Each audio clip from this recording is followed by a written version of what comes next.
Hola chicos, hoy vamos a continuar el tema de la Constitución. Va a ser un tema muy largo, básicamente media unidad 3 va a hablar de esto, así que vamos a estarlo dividiendo en varios videos, ¿no?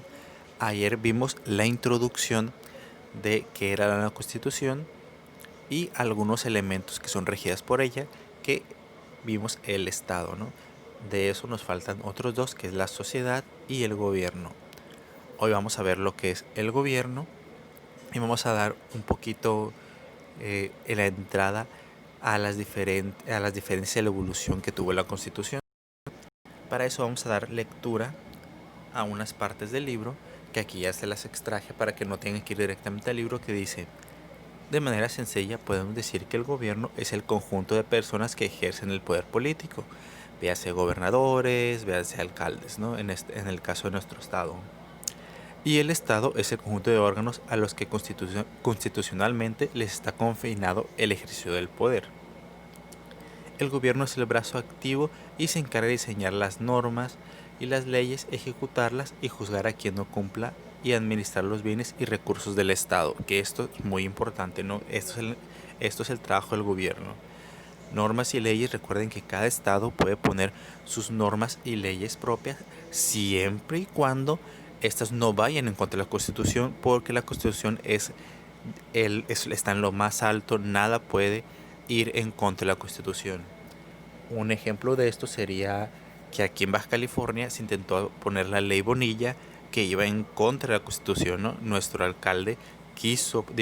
gobernador quiso ponerla, o quiso poner esta ley que iba en contra de la Constitución, y pues básicamente desde México le dijeron: no, sabes que esto no lo puedes hacer, esto es ilegal, porque la Constitución dice que no se puede. Ya establece que es tantos años lo que puede estar un gobernador y no lo puedes cambiar.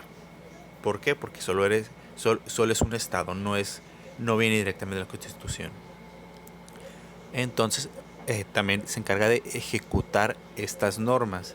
Si alguien viola la ley, el Estado, el gobierno es encargado de, pues, juzgar a estos como delincuentes, a estas personas que perpetúan la ley, y también es encargada de, pues, impartirles un castigo, ¿no? Ya sea una multa, por ejemplo la multa de tránsito, o incluso la cárcel, ¿no? Vamos a dar lectura a otro fragmento, que es: gobierno y Estado no pueden existir en el vacío. Ambos tienen una relación indisoluble con la sociedad que regulan. Por una parte, el sistema político se moldea a partir de ciertas necesidades o exigencias de la sociedad. De estas emergen los políticos y funcionarios que actúan en el gobierno.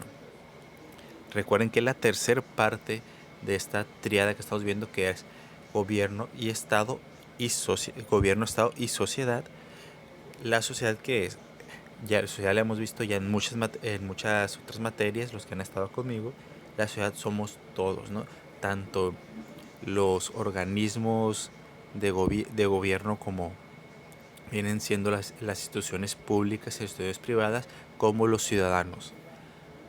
El gobierno, que era el gobierno, son los gobernantes, las personas encargadas de tomar ciertas decisiones, y el Estado, pues ya vimos que es casi todo lo demás, ¿no? Desde el territorio geográfico, desde las leyes propias, desde eh, los órganos encargados de mantener la justicia. O sea, todo esto, todo, que viene siendo una totalidad de lo que se puede encontrar en una localidad, es gobernada por un documento, o, bueno, sí, un documento, que es la Constitución Política de los Estados Unidos Mexicanos, ¿no?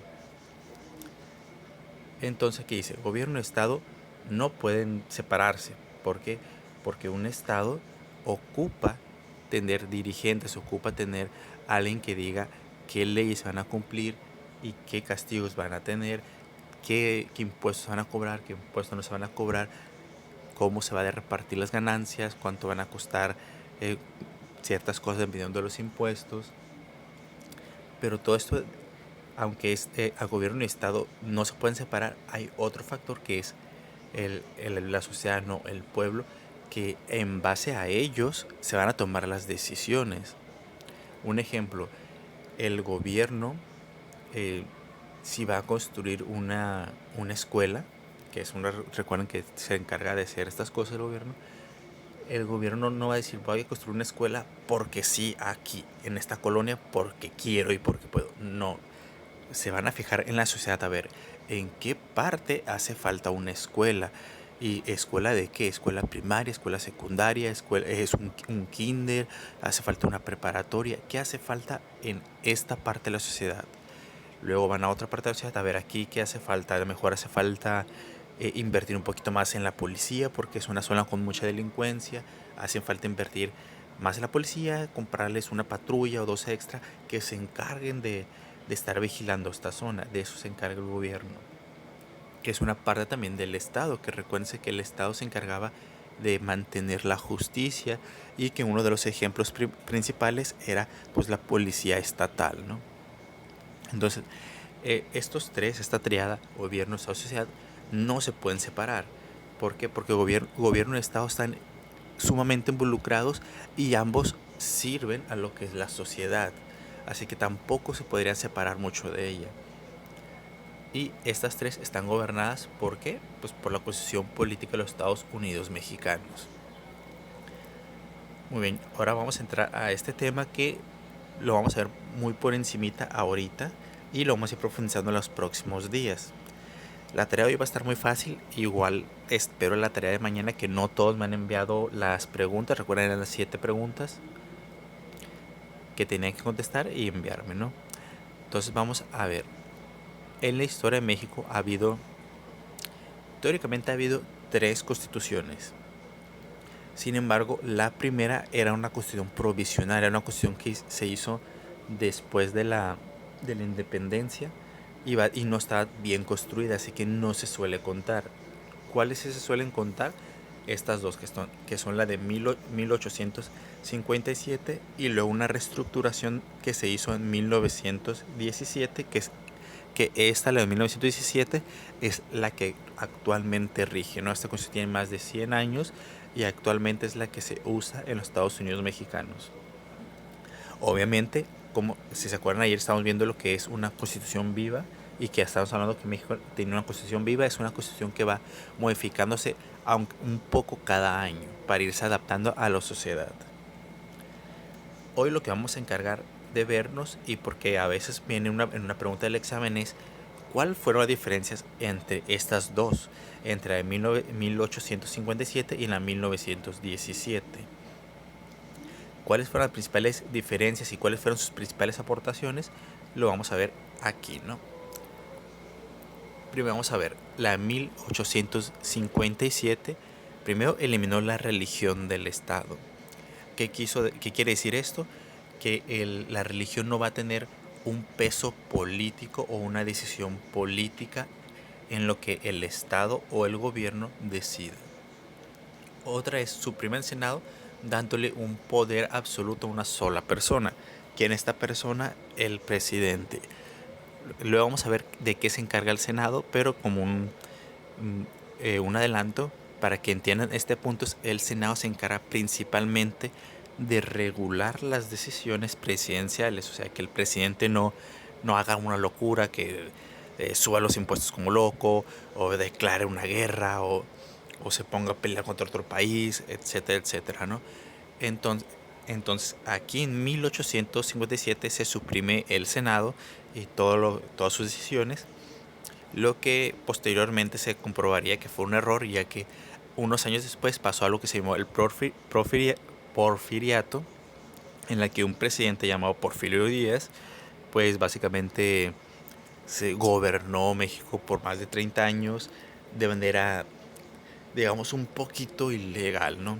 Digamos, por, eh, por eso en 1917 se instauró el Senado de nuevo y hasta la fecha sigue vigente, ¿no? Este Senado que es para regular las decisiones del presidente.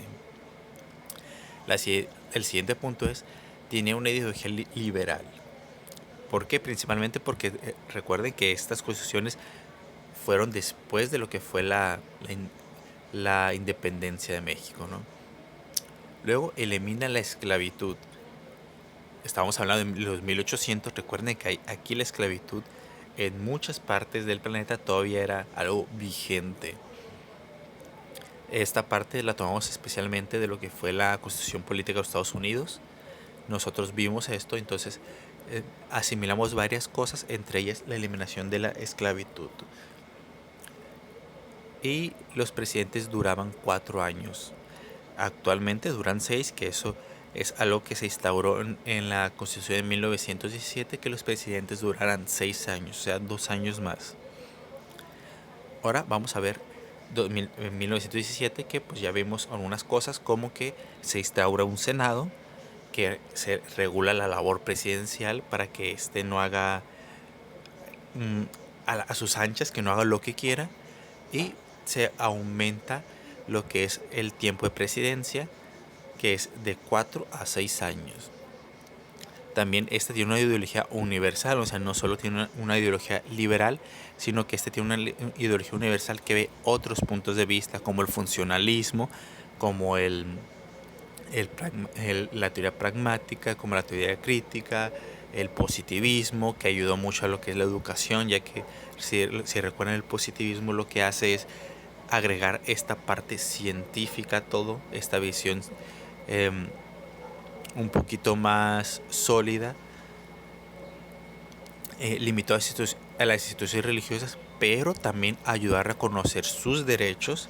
Recuerden que en la Constitución de 1957 se eliminó la religión del Estado. Aquí se limitó totalmente lo que es la religión a cosas religiosas y separándola aún más del Estado, pero reconociendo sus derechos. ¿A qué se refiere esto? Que una institución religiosa, dígase una iglesia, no podría segregar legalmente a una persona, o sea, impedir que una persona vaya a cierta iglesia o vaya a cierto comunión religiosa, que aunque se hace, es ilegal esto. O sea, alguien, ya sea un sacerdote, un cura, ¿cómo se le llama en otras religiones? Un gurú, un padre, como se le diga en cada religiones, no puede impedirles la entrada a una iglesia, a un templo, a una institución religiosa, ya que esto es ilegal porque la Constitución permite que cada quien profese su religión y pena legalmente al que te prohíbe profesar tu religión. O sea, si un cura te dice, ya no puedes venir a mi iglesia porque no das diezmo, porque no das cooperaciones, porque no vienes a ayudar a limpiar la iglesia, esto es ilegal. Por eso se limitó más a las instituciones religiosas, porque se hacían esto de que si no aportas a la iglesia tanto de tu salario, ya no vas a poder venir a rezar aquí, tendrás que buscar otra religión o otra iglesia, ¿no? Entonces se limitó un poquito más esto de que legalmente las iglesias, estudios religiosos, no pudieran hacer esto, no pudieran impedirle a alguien profesar su religión. Pero también reconoció ciertos derechos de estas como una parte esencial de lo que es la sociedad, y les dio ciertas ventajas, ¿no? Una de ellas, por ejemplo, sería el de no pagar ciertos impuestos. Otras son la reelección es prohibida. Esto también nace de cierta parte del porfiriato, ya que Porfirio Díaz, cuando se hizo presidente la primera vez, él tenía la idea de poner en la Constitución que no se podía reelegir. Obviamente este cambio nunca lo hizo, porque él se reeligió varias veces. En 1917, cuando saca el porfiriato, entonces ahí sí es cuando 6 años después que se instaura esta nueva constitución, se pone esta ley que dice ningún presidente puede reelegir, ni una ni dos veces. Eres presidente una vez y ya, ahí muere. Ya no puedes volver a ser presidente de México nunca más. ¿Para qué? Para evitar otra vez que una sola persona gobierne durante varios años. Muy bien, la tarea hoy va a ser muy sencilla. Bueno, acabo de darme cuenta de algo, que el último punto, el de se prohíbe la reelección, no se ve en la diapositiva. Okay, eso no lo había visto, pero sin embargo ya es el único que falta, ¿no? Ya se los acabo de decir. Su tarea va a ser esta última diapositiva de las diferencias entre las dos constituciones va a ser copiarlas en el cuaderno. Esa va a ser su única tarea. Sin olvidar que en 1917 ahí les falta el último punto, que es se prohíbe la reelección.